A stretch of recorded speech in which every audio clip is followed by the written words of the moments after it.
Companies like Sony are seeking new ways to fend off cyber attacks. But this morning, investigators want to know if some overstep the law. The FBI is looking into some of the country's largest banks to see if they went too far. Jan Crawford is in Washington looking at the pursuit of cyber justice. Jan, good morning.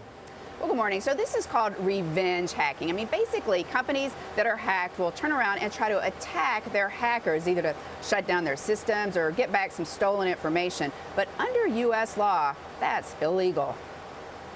After the U.S. government announced in 2012 that Iran was behind the hacking of some of the largest U.S. banking institutions, the banks reportedly hatched a plan. According to Bloomberg News, in a meeting with U.S. officials, an individual from J.P. Morgan proposed they hit back by taking down the Iranian servers. Michael Riley writes for Bloomberg.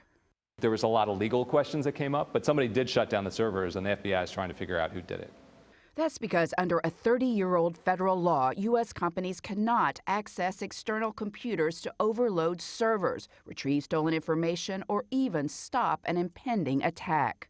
Right now, the situation is that companies are on defense. They have to try and keep hackers out of their networks. The hackers only have to win once. Riley says the recent Sony hack showed the FBI can help figure out who's behind an attack and give companies information on getting the hackers out of their networks. But for the companies, that comes a little late. Information already is compromised.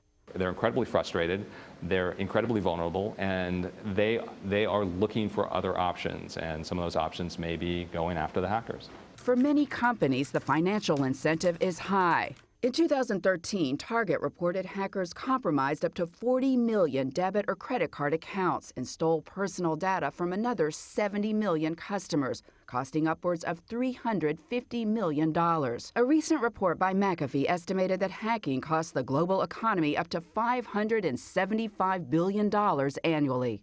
Companies are under attack. Look at Sony, look at Target. They've been sued. Sony's being sued by their own employees, saying you should have done more to protect my data. Teresa Payton is the CEO of the cybersecurity firm Fortalice. She says despite the pressure, there are dangers for companies engaging in cyber vigilantism. You could actually make a bad situation go from bad to a catastrophe. You have no idea what you could be taking offline in doing that. It could be an energy utility server. It could be a financial services server of a small community bank. You don't know. Now, Payton told us that she hopes that FBI investigation will actually help create a better framework for companies that are dealing with hacking threats so that they're better protected and less vulnerable. Nora? All right, Jan, thank you so much.